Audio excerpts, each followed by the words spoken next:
अपने जवानों के खून का बदला लेना है। एक भी फौजी बचना नहीं चाहिए। इंडिया को सिक्योर करें, उनको भागने मत देना। ओवर।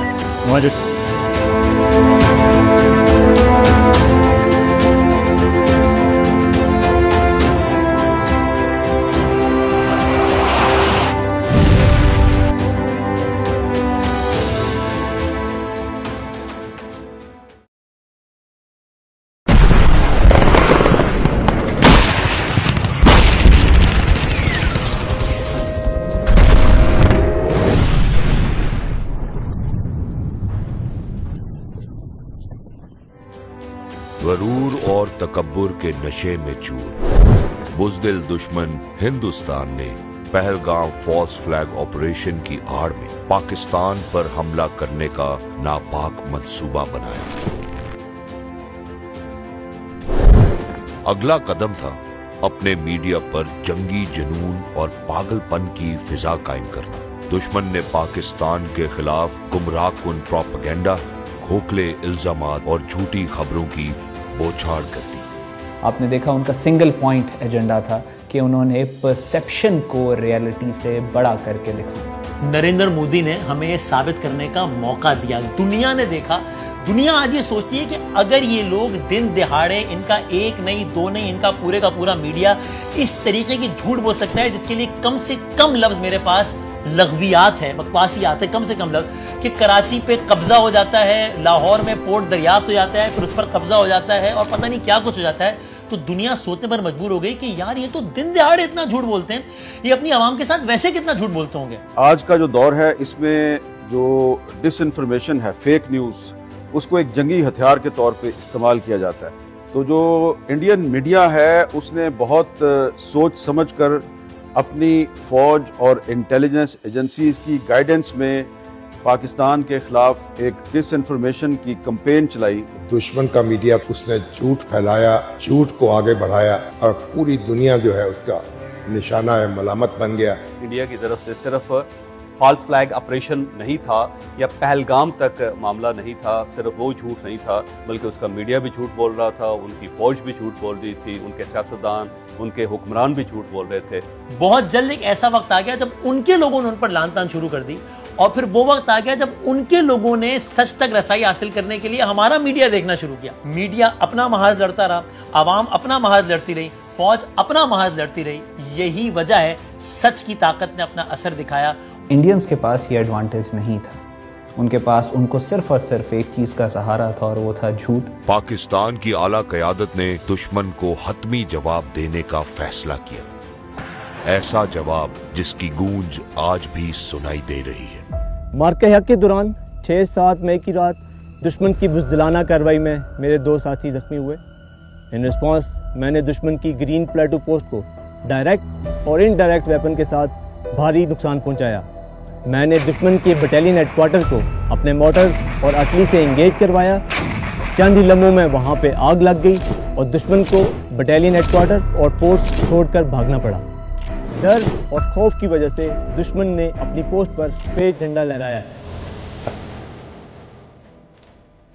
वादी नीपा वो सेक्टर है जहाँ पे मारक का हक की पहली गोली चली थी, और मेरे लिए प्राउड मोमेंट वो था जब मैंने देखा कि पाक फौज की जानिब से भरपूर जवाबी कार्रवाई की जा रही है और भरपूर जवाबी कार्रवाई में दुश्मन की पोस्टें भी तबाह की जा रही हैं, दुश्मन के बटालियन हेडक्वार्टर तबाह किए, उनकी आर्टिलरी को भी हेड किया गया, उनका जानी माली नुकसान किया। On the night of 6th and 7th May, when unusual activity was detected across the border, our top leadership at Air Headquarters scrambled us in time. जब हम हवा में गए तो हमारे सामने objectives clear थे, that we have to neutralize the adversary's highest threat, which in this case was the Rafale aircraft. तो मेरे कंट्रोलर ने मुझे गाइड किया कि रफ़ाल तैयारे किस जगह पे हैं और कितनी बुलंदी पर हैं। मेरे रडार की मदद से मैंने रफ़ाल तैयारे को लॉक किया। Once the Rafale aircrafts were identified, they were targeted and engaged by my complete squadron. And alhamdulillah, by the grace of Allah, we were able to take down multiple Rafale aircraft.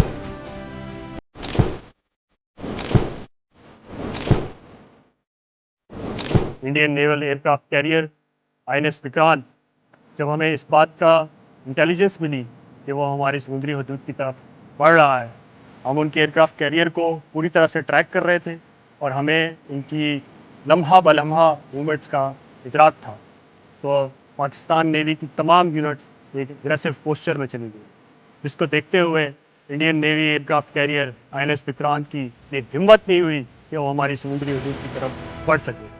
साथ ही साथ हमारी ground units, हमारी air units और हमारी submarines अपने अपने areas में diploid थे और इंडियन नेवी को इस बात का पूरी तरह से इदराक था कि अगर वो हमारी समुद्री हदूद की तरफ बढ़ेंगे तो उनको एक बहुत बड़ी कॉस्ट बर्दाश्त करनी पड़ेगी। 9 मई को अचानक मक्कार दुश्मन ने मेरे पोस्ट और सेवल आबादी पर अचानक अंधाधुंध फायर शुरू किया। मेरे जवानों ने दुश्मन पर ऐसा कारगर फायर गिराया कि उनके बंकर को तबाह कर दिया, उनको बंकर छोड़ने पर और भागने पर मजबूर किया। जब 7 मई को हमारे डरपोक दुश्मन ने हमारे निहत्ते और मासूम शहरियों पर हमला किया तो हमें क्लियर कट ऑर्डर्स थे कि उन तमाम ठिकानों को नेस्तो नाबूद करना है जहां से ये हमला किया गया। मैंने अपनी डेड को रेडी किया, 2-3 मिशन सेंड और पठानकोट एयरफोर्स स्टेशन पर हमला कर दिया। 2 मिनट के टाइम में पठानकोट एयरफोर्स स्टेशन पर हमारे मिसाइल बरस रहे थे, जिसकी वजह से दुश्मन को भारी नुकसान उठाना पड़ा।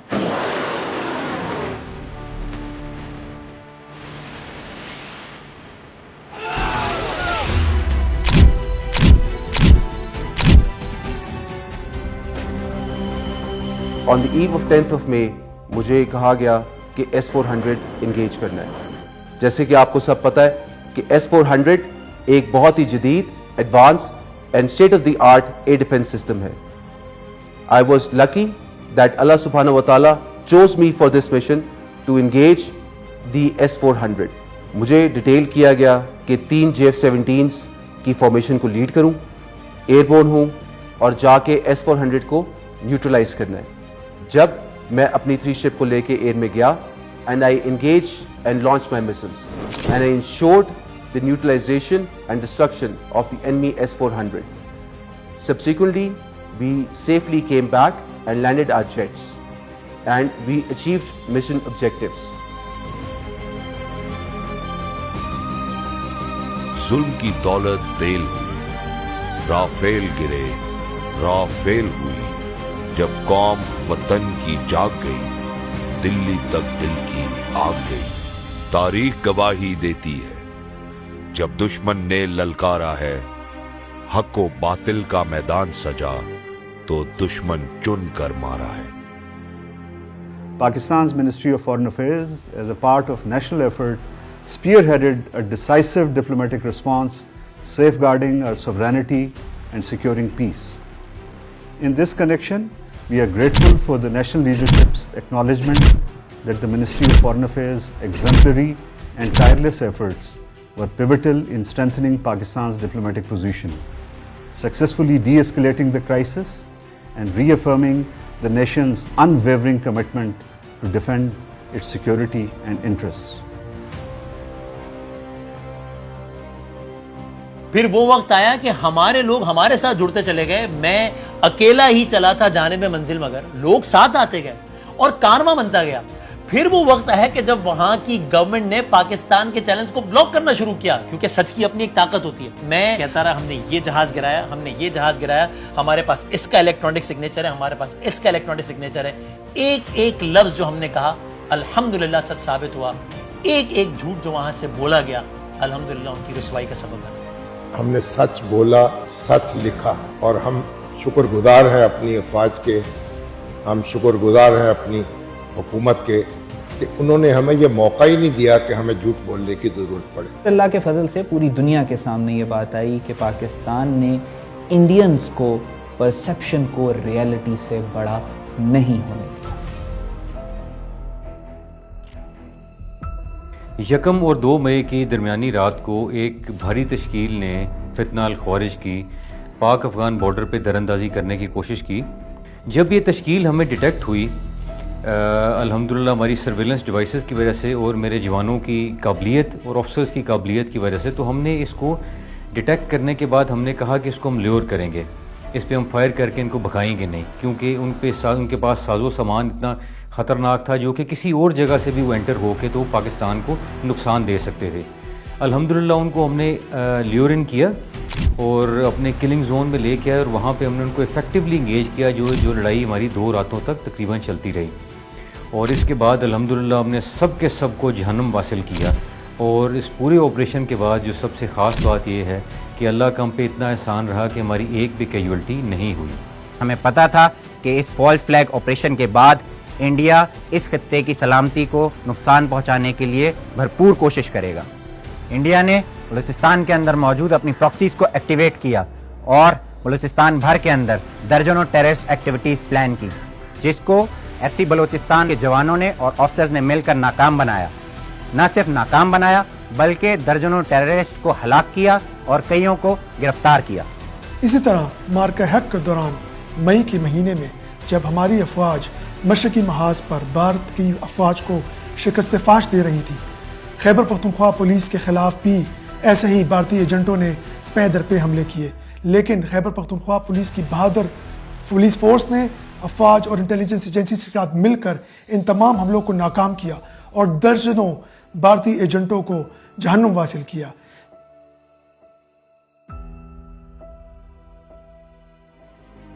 मार्का हक का मतलब है कि पाकिस्तान की कौम जब हक की बात आती है अपने सारे इख्तिलाफात भुलाती है, अपने मीडिया, अपनी अवाम, अपनी फौज, अपने मजदूर, अपने किसान, अपने दहकान, माँ बहनें बेटियां सब एक हो जाती हैं, फिर सबकी रगों में एक ही खून दौड़ता है, हम उसे पाकिस्तान कहते हैं।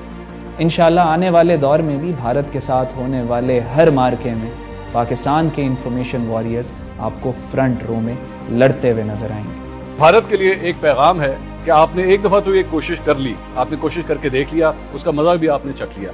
पाकिस्तानी अवाम, पाकिस्तानी अफवाज हर जगह, हर मौके के ऊपर जब जब आप उसे टेस्ट करेंगे, जब जब आप ये कोशिश करेंगे उसके ऊपर जंग मुसल्लत करने की, आपको ऐसे ही मुंह तोड़ जवाब मिलता रहेगा।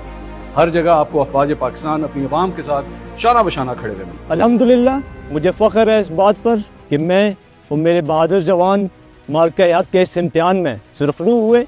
मैं अपने दुश्मनों को ये पैगाम देना चाहता हूँ कि बलूचिस्तान के अवाम और बलूचिस्तान FC एक साथ खड़े हैं और इस फितने को जड़ से ख़त्म करके रहेंगे इंशाअल्लाह। भारत को और उसकी प्रॉक्सीज़ को एक पैगाम देना चाहता हूँ कि आप बाज आ जाएं, नहीं तो आपको वही असर होगा जो कि हुआ है पहले। दुश्मन को बताना चाहता हूँ, आफ्ताब का नाम भी सुना, उसकी हरारत भी देखी, अब दोबारा ऐसी गलती की तो जलाकर रख दूंगा। इन भारतीय एजेंटों को, फितनल खवारिज को हम इसी तरह इनके अज़ाइम को नाकाम बनाते रहेंगे, चाहे इसके लिए हमें अपनी जान भी देनी पड़ी इंशाअल्लाह। मेरा अपने दुश्मन को एक पैगाम है कि वो अगर इस किस्म का मिस एडवेंचर दोबारा करना चाहते हैं तो ज़रूर करें, क्योंकि उसके बाद वो हमारे इक्विपमेंट और हमारी डिटैचमेंट की यलगात दोबारा देखेंगे। कि अफवाज पाकिस्तान जब तक मौजूद हैं तो कोई भी दुश्मन पाकिस्तान की तरफ मैली आंख से नहीं देख सकता।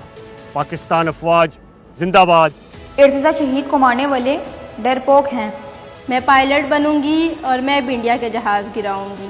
पाकिस्तान जिंदाबाद। पूछो जंग के मैदान से, मैदान का बस ऐलान यही है, जो बुज़दिल कल भी हारा था वो दुश्मन आज भी हारा है।